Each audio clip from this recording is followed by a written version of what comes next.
तिच्याच गर्भात देशाच्या भविष्याचे बीज असते। आज 8 मार्च जागतिक महिला दिन।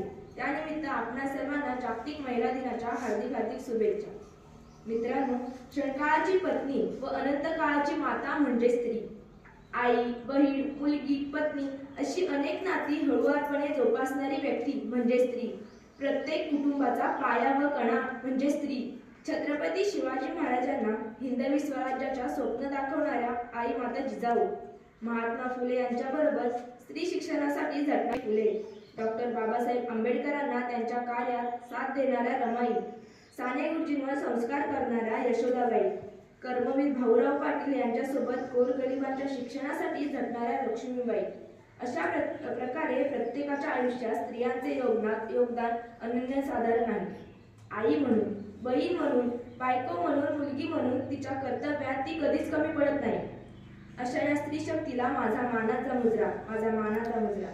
आज स्त्री प्रत्येक क्षेत्रात प्रगती करत आहे। गावच्या सरपंच पदापासून ते राष्ट्रपती पदापर्यंत ती आघाडीवर आहे।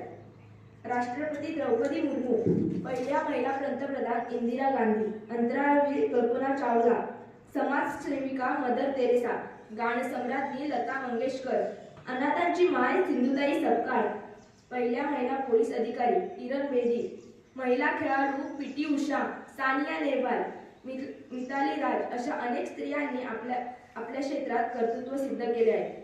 आज महिलांचा गौरव केला जातो, पण तरी देखील महिलांसमोर अनेक समस्या उभ्या आहेत। महिलांवर अत्याचार, हुंडाबळी अशा कितीतरी समस्या पदोपदी महिलांना भेडवतात।